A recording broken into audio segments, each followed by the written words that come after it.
You're listening to Ecto Portal, a journey into the unknown with Anthony Anderson and Verna Wilson. I hope that you are seated comfortably with the light turned down and the curtains drawn.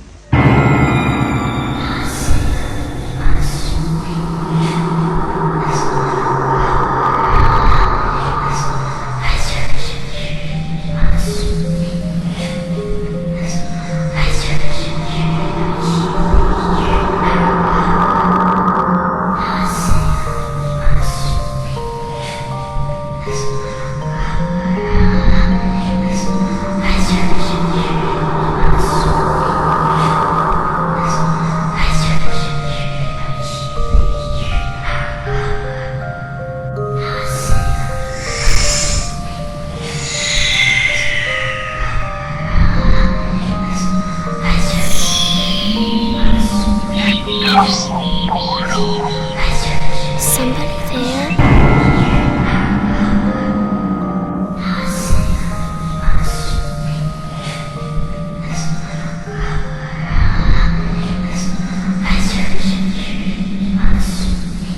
Hello, once again, to another journey into the unexplored, the unexplained Ecto Portal. I'm Anthony Anderson, your host, and I'm here with my co-host, Verna Wilson. and we have another tale of a vampire, don't we, Verna? We do. I find that they're all over the place. I know, right? Yeah, and they were all over the place back in the 19th century. And this is about the vampire case of Mercy Brown? Mercy Brown, and it's interesting because people were deathly afraid of them back then, and they believed that they existed. And it wasn't just because of the Bram Stoker tale. Yeah. It was, anyway, we'll get into this particular case. There was an actual vampire scare in New England back in the late 1800s. So the incident of Mercy Brown, it was part of a panic. It took place in Rhode Island, New England in 1892. It was known as the Vampire Panic. And a lot of rituals were performed over an exhumed corpse in order to prevent the corpse from becoming one of the walking dead, from becoming a vampire. And one of those families that were affected by this panic was the Brown family. And the Brown family had a long history of illness that was caused by tuberculosis, known as a consumption. Yep. Now, George and Mary Brown were from Exeter, Rhode Island, and they had several family members who became victims of tuberculosis. The disease was very misunderstood at the time, and it was misunderstood on the way you can catch it, the way you treat it, and the way you can survive it. And because of the multiple deaths, it was thought by the community that, according to rumor and folklore, one of the dead family members, named Mercy, was a vampire, and she was the cause of multiple deaths of the family members that followed. Mary Eliza, the mother, was the first to pass away, followed by the oldest daughter, Mary Olive. Now, Mercy and her brother Edwin soon became ill of the disease in 1891. Now, rumors about the family soon spread among their friends and neighbors that a vampire was one of the dead family members and had caused Edwin to go into a decline. The father, George Brown, was then convinced to give permission to the local doctor, along with the villagers and a reporter, to exhume several members of his family on March 17, 1892. The bodies of Mary and Mary Olive displayed normal signs of body decay, but the body of Mercy was still fresh from blood in her heart. Likely it was due to being buried for 2 months in the freezing weather, but they saw it as a sign that the family was cursed by the undead. Now, in typical vampire tradition, Mercy's heart and liver were burned and the ashes were mixed with water to create a tonic that was taken by the sick Edwin to drink in order to cure him and end the undead influence of the family line. The young man died a couple months later after being exhumed, and desecrated Mercy's body was reburied into the Cemetery Baptist Church in Exeter. So there you go. So, Yeah. I mean, the fact that you had to drink a tonic of the dead person, That's disgusting. how is that supposed to? But there's, people had crazy ideas on how to cure things back then. Well, you know, it makes me wonder about this village and these people with the vampire scare. And one of the reasons why I wondered is because I'm an antique book collector. I have books from the period. Yeah. And some of these books are books from 1892. They're American. And these people, and some of them are annuals, and these people, they all go for medical advice, they all talk about their lives, and none of them are that superstitious as to believe something like that, or would even think about giving permission for something like that. So it makes you wonder, how superstitious could this village be? Because people were beginning to be more rational and not give into stuff like that back then. Well, what's interesting, I mean, looking at the date, 1891 and 1892. Now, we did a show before about Roanoke, which was in the 1600s. Oh, I remember, yes, I remember And Roanoke, yeah. in the 1600s, when you had these colonies in the U.S., they were very religious, and they brought a lot of superstitious beliefs from Europe. But this is 1890s. 92, I know. I mean, we were a pretty progressive nation by that time, very progressive. Exactly. Industrial revolution's around the corner. So the fact that you have pockets, and this is Rhode Island. Rhode Island's pretty small. Yeah. So if you go up along the coastline and you go into Rhode Island, maybe they had pockets of villages that still believed in stuff, but it's amazing that that would exist. And that they at would that give time period. permission to exhume the bodies and do all of that and give them a potion, and they knew about it, and the reporter was there. I mean, first of all, in all due respect to this family, it's really a tragic family story. Your whole family dying of consumption, and then the father giving permission. Who knows what kind of pressure he was under, if they were being outcast by the rest of the community because everybody thought that the family was were caused by vampires. I'm assuming they must have been a poor family because, I mean, at this period, there's a lot of hospitals, tuberculosis hospitals on the East Coast during this time. Right. And I would imagine that they just didn't have the money to put their family members in a tuberculosis hospital. So they just went with old school, home, motherland potions and tonics and theories that probably came from Europe that they used to say, okay, obviously it's a vampire. Who's to say where they came from? Mercy Brown. I don't know what Brown deviates from, but it's interesting that they would have this, because New England, everything, Rhode Island, all these areas had the more hospitals on the East Coast for asylums and tuberculosis hospitals, and They were starting to make medical advances where something like this would not have been automatically believed like it would have been in a few centuries back. but or maybe something. the religion prevented them from taking a family member and putting him in one of these hospitals. Well, here's an ad from, and we're going to actually show this ad on our site.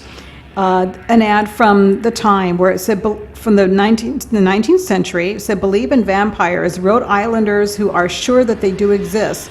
A member of the anti-vampire party." So there was actually an anti-vampire party around that area.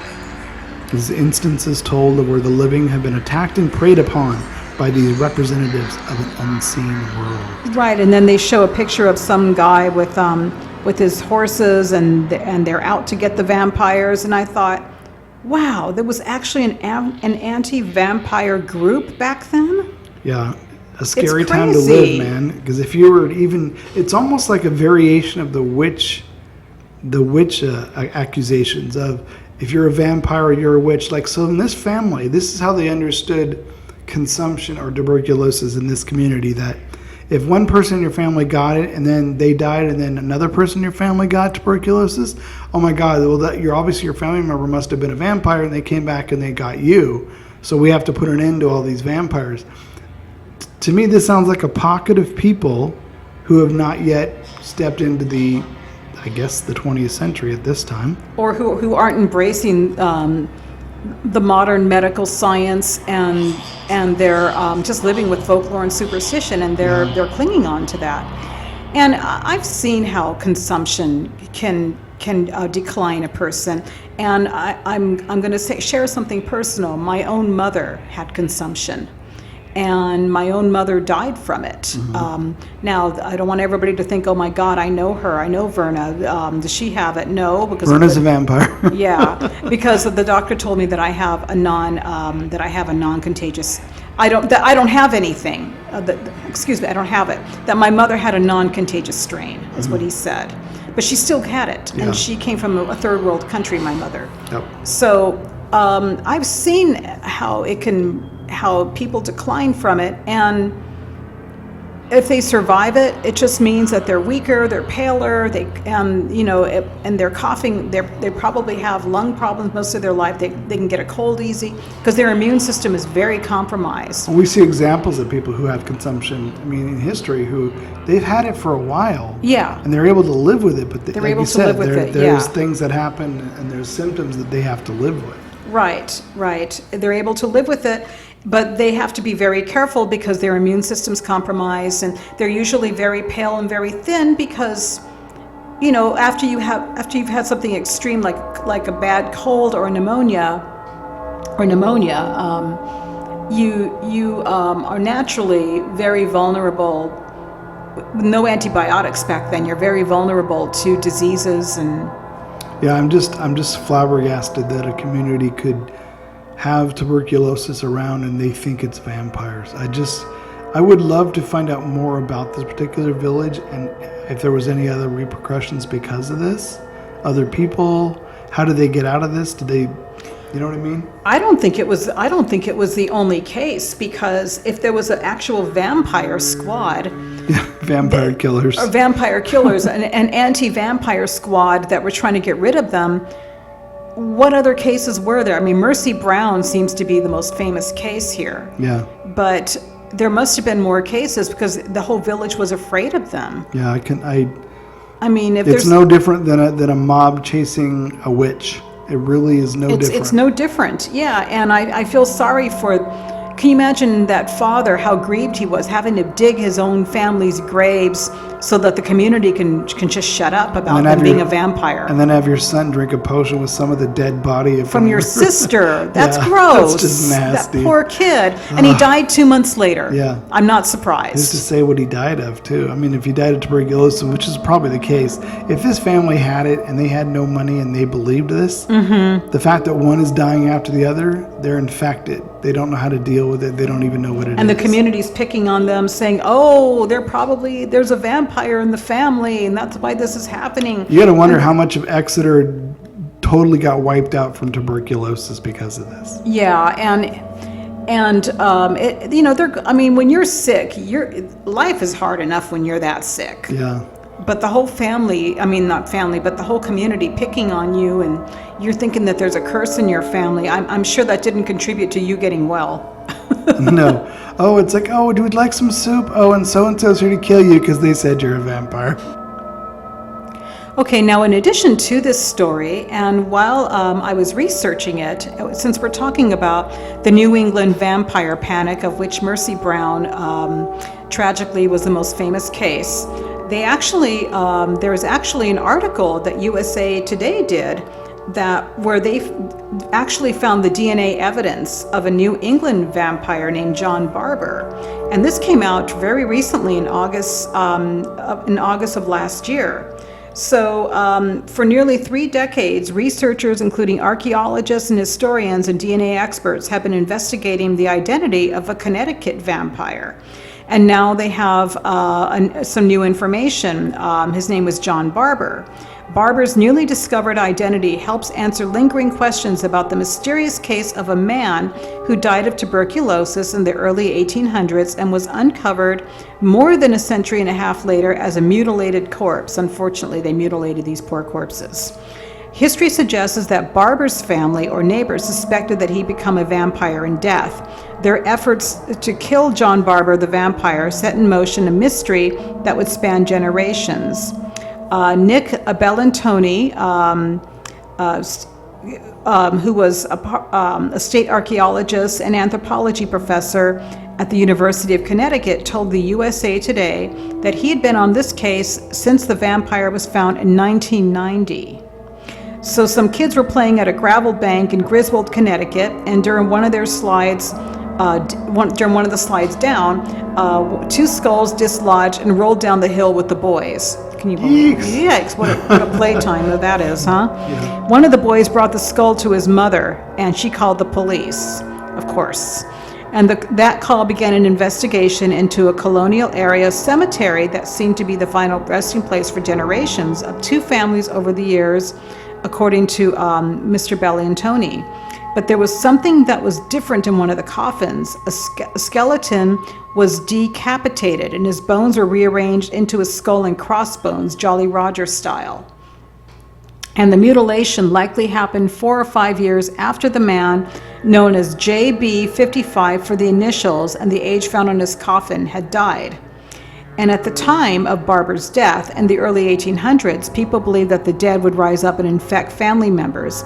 He died from tuberculosis or consumption, according to the lesions on his ribs. And vampirism was a way to explain the unexplainable in an age before modern medicine exists. Charla Marshall, the lead scientist on the DNA exploration, told USA Today in an email that the vampire scare was very real in New England in the 1800s, as we just discussed. Yeah. So in a moment of fear during the great New England vampire panic, families were digging up their deceased relatives to ensure that they couldn't spread diseases, which I think could have spread that more. And tuberculosis was one of those illnesses, and I think it was actually probably the main one. Tuberculosis victims could remain asymptomatic for years and then fall ill later, strengthening the theory that a dead relative could come back to infect others posthumously. And vampires were thought to have a pale complexion and protruding teeth, according to folklore.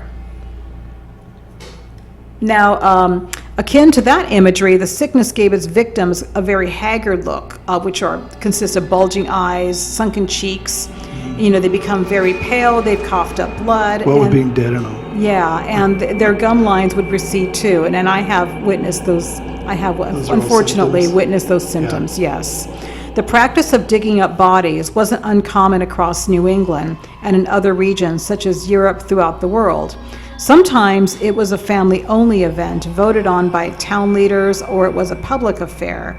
In places such as Vermont, it could even be festive, according to the Smithsonian. And when JB55 was discovered, information about the corpse was very scarce. It wasn't very well known. So Bellantoni said that they looked at historical records to learn more, and his research team were able to find out a bit about the Waltons, the family that lived in that area before JB55 and his relatives. But information about the B family themselves was lacking as well. So decades after he was discovered, scientists at the Armed Forces DNA Identification Laboratory in Delaware were able to use JB55's DNA to find a name. And the findings were actually displayed at a presentation at the National Museum of Health and Medicine on July 23rd. They submitted a paper on their work to the peer-reviewed journal called Genes. And Marshall said that they use a forensic test to look at a DNA profile of the Y chromosome. Family surnames like the Y chromosome are passed down from father to son. So matching Y chromosomes could be used to predict a surname. And when they searched a public database, they found 2 individuals with the last name Barber who were exact matches for JB55's profile. So once they had a last name, they used the public records from the state to search for J. Barber in Griswold. And they came up with a newspaper item from 1826 describing the death of Nathan Barber, son of John Barber. And Nathan Barber was also buried in the same cemetery.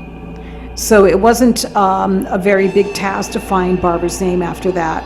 And the team treated it as a side project, according to Marshall. They were chipping away when they had time, and they started searching in 2018 again. And they don't know who the descendants of John Barber are, but Marshall said that he hopes that his relatives will come forward after this full report is published. I hope so too. Because, to find out that this happened to your relative, what a history. Well, and if this was a cemetery that they came across in this gravel pit, Yeah. I'd be curious to find out what else did they uncover. I mean, how many other family members of both of these families? I never thought the Waltons would be vampires, but there you go, folks. You hear it on Ecto Portal first. Right. And I also wonder, if you think about it, we got past the witches in New England, and then apparently that wasn't enough. We had to go right into your family members are vampires because of tuberculosis. This just goes to show that in the past, for anything that was deadly or detrimental to anybody's health, And they didn't know what caused it. we would go right towards hexes, evil, vampirism, witches. Someone is doing something to you. That's the only explanation for this to be happening to you. And that's what makes this story freaky, is that this DNA evidence was on somebody who was buried much earlier. This was happening much earlier, and Mercy Brown was late 1800s. Yeah, that's a lot of years, for 1826 and Right. 1892. So apparently those people stuck to their beliefs, and they were still freaking out years later.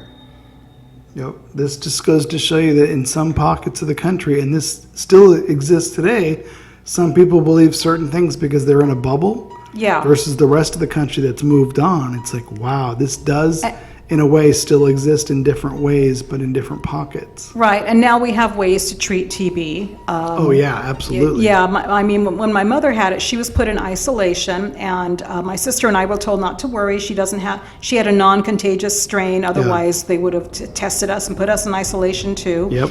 But apparently, there was some antibiotics to treat it.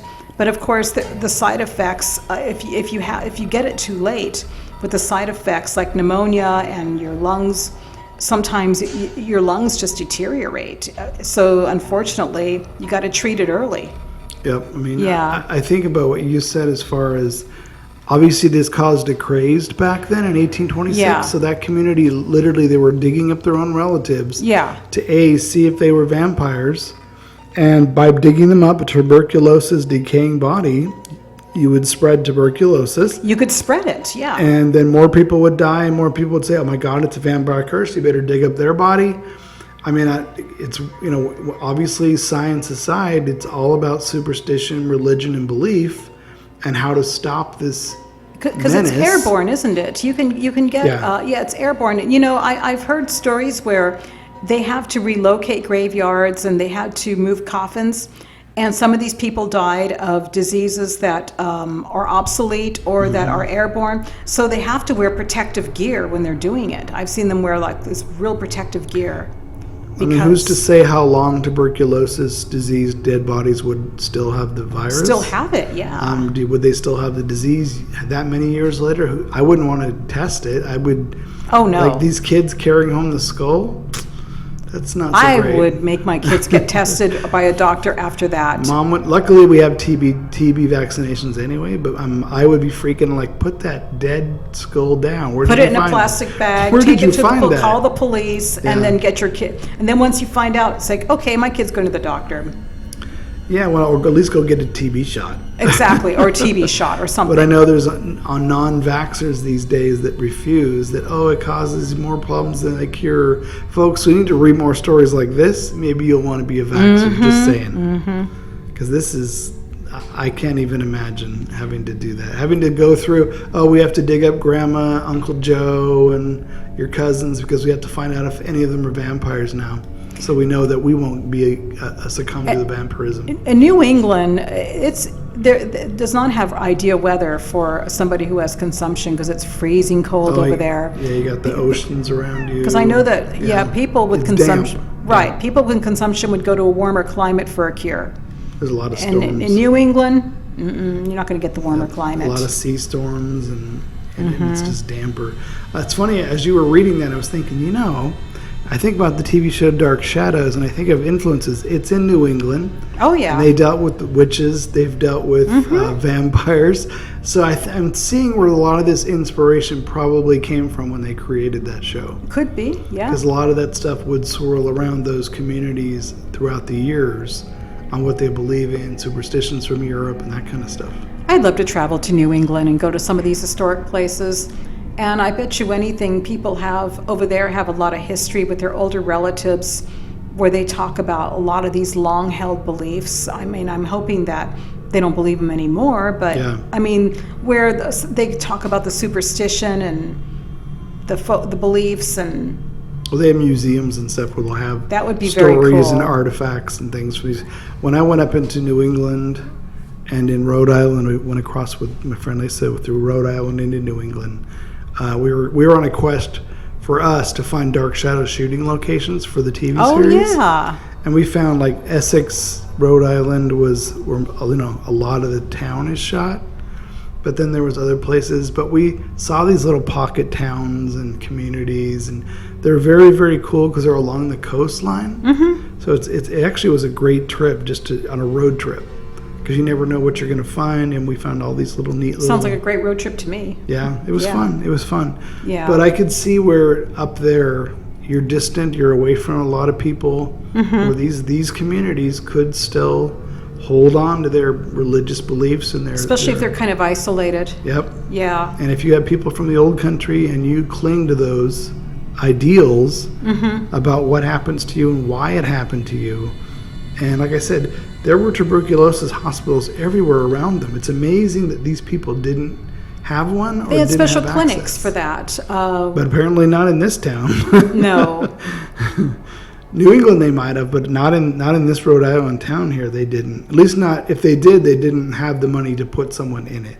Yeah. But even then, you hear about all these tuberculosis hospitals that would take in the poor and destitute who didn't have money and treat them. So I don't know. I'm curious if there was a religious belief of why they wouldn't go into a hospital. You know what I mean? And how these anti-vampire squads went around the town, and what evidence did they use? I mean, why did people believe them? How were they allowed to get away with this? Well, let's tie the anti-vampire squad to a current day paranormal group who goes around into people's houses with their own set of rules, claiming they've driven a spirit from a house because they deem it. It's not too far away. Obviously, these people aren't staking people in these paranormal. No, they're not investigations. They're not digging up your family. No, but they're people who self-made group members for their group for their own reasons. Obviously not as dangerous, but I always wonder that about paranormal investigators. There's a lot of them that some of them will charge you. Oh yeah. Some of them say, well, I bring in this psychic and she's good and she said they've crossed over, so there is no more, nothing to worry about in your house now, and they leave and something still happens. It's anyone's guess. Nobody has the right and wrong answer for all of this. So this You have to be very careful who you call and what you want, and yeah. So being Yeah. being a vampire hunter, essentially that's what they were, vampire. that's what they hunters. were. Yeah. A group of vampire hunters. How do you join the vampire hunters? Do you have to have a family member that succumbed and you were victorious in What's killing the the criteria in finding a vampire? vampire? Yeah. So what experience would you have to become a vampire hunter? I'm sure that a lot of people feared them, and probably they were a group that didn't. There's a public ad I found for it, but Yeah, exactly. But it isn't like a want ad. Like, okay, if you were this, this, and this, you could join us, become a vampire hunter. so it was narrowed down to that particular community and village. Yeah. So, because who knows, another town might have thought they were crazy and said, "Get out of here." That was probably possible. But it sounds like if it was happening in New England too, much earlier. Yeah. So who's to say it didn't happen in New England and when it got to Rhode Island years later, because traveling took a lot longer, even still than those days. Sure. The rituals would die out eventually, but obviously in Rhode Island in 1892, we still believed it, even though who knows, New England could have gave up on it. Yeah. So who's to say? We weren't there. I'm glad I wasn't living there then. Well, me too. And it's also very sad that Dig your own family up. I'm not going to help you. Well, it's also very sad that these families had to go through that, where everybody was pointing the finger at them. And I mean, being ill and losing your family is bad enough, but having the whole community point the finger at you and say, then go dig your "There's a family up." vampire in your family." And then go dig your family up. That's terrible. I mean, Yeah. I couldn't even imagine the grief following that. Well, I remember we were reading stuff about even the Highgate stuff, about Oh, some of the yeah. bodies they found in that cemetery, where Right. the feet were cut off so that they couldn't move, they couldn't walk. Mm-hmm. Legs were cut off. I mean, all kinds of crazy things they did to bodies to ensure they didn't come back and have access to you, to the living, and in their body. This brings me back an image when you say the feet were cut off. When Linda and I grew up in San Jose. You cut off her feet? Very funny. No, I'm serious about this image. It's a crazy story, but I'm serious about this image. Okay. We grew up in San Jose. There's a cemetery there that's been a cemetery for, it's a very old cemetery in San Jose. Mm-hmm. And one time as teenagers, we went up there. We were near the gates, and at the time it was open. We didn't go inside. We were just near the park. I would have. Well, we were hanging out outside the car. We Yeah. were talking. And we heard about this ghost. We said, "Oh, there's a ghost, supposedly, that she runs and people see her." Mm-hmm. We go, "Let's go up and see her." So it was my sister and me and another friend, and we were hanging out near the car, drinking sodas and eating junk food and just, being typical teenagers. Hang out And then center. all of a sudden, right past us, and it was very fast, it was a woman with long hair. She was all in white and she had no feet. And she ran right past us really fast. Did you see where she went? Yeah, she went into the distance and she just disappeared. It was so fast Now, that of you three, who noticed that she didn't have feet first? Linda and I, Well, which one of you? both of us at the same time noticed it. It's like, where's her feet? Yeah, we were startled. You know how when you're startled, and then our friend turned around and she saw her too. But that's a spirit with no feet. That's not a vampire. I with know, no feet. but we're talking about exhuming bodies and cutting off their feet. Yeah. So that image came to my mind. So I don't know if it was a spirit who had their feet cut off, but she had no feet. She was running, and it was a spirit. But when you said that image, that story came to my mind, and we went in the car. We drove off. Now, what's funny is some people would hear your story and think, okay, that woman was running and she had no feet. Therefore, obviously, I am going to deduce. This is what I've heard people do. She must have had her feet cut off when she was living, and then when she came back as a spirit, she had no feet. That's like some people say, oh my God, I saw this ghost in the castle and they didn't have a head, and they walked down the hall and they went into the wall. So they must have been decapitated when they were alive. I don't know that. Let me finish. All right. What I'm saying is, I think wherever they are, they have the whole body. You Sure. just don't see it all for that particular Sure, moment. I believe that. So yeah. because she was running past you, you couldn't see her feet. That doesn't mean she didn't have feet somewhere else. Well, that's true too. I'm just saying the image Yeah, reminded you of that. reminded me exactly. of that, so I had to talk about it. But You just reminded people that use that as a theory. Like, oh well, yeah, they but must it's not. have- But yeah, I They don't. must come have lost their head or their feet when they were alive. But Right. How do you know that? How I would don't you have know that conclusion. It's just the image came to me. But Yeah. yeah, but anyway, yeah. So it's freaky when thinking that you're going to take a corpse and you're going to cut something off and that's going to affect it, and it's just the folklore connected with all that is sad for the family, sad for the corpse. We have different cultures that used to bury bodies on their side. They would bury bodies standing up. They would bury bodies facing down. It's interesting how different cultures have different rituals and beliefs on how they're supposed to prepare and lay the dead. Right. And for this vampire, I mean, it's almost Europe meets Western, and they crashed in the middle, and this is the result of that. Yeah. It's just weird. It's crazy. I'm glad I didn't live there. And here's another fact that I'm just going to use one last fact before we actually come to a conclusion of the show. They didn't use the word vampire back then to describe these people. They use the word undead. Is that what? That's right. That's what. But it the wasn't ad said. described as vampire back then. Only in that ad that I saw, Anti-Vampire Squad. But this was later years. But back then, I don't think they used that word. They had another term for it. So. Well, obviously Dracula had been printed by this time too. So Right. Exactly. whoever wrote that ad could have been influenced by that. Right. By that point.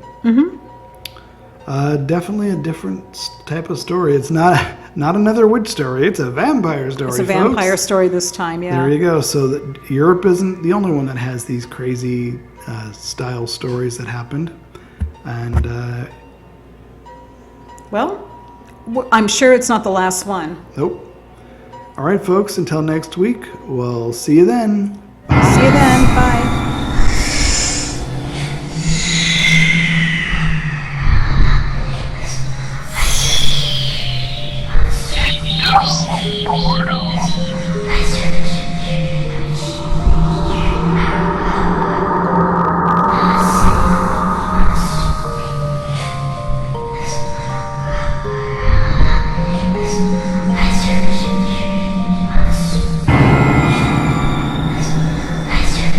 Royalty-free, copyright-free music by Kevin MacLeod and Ross Bugden.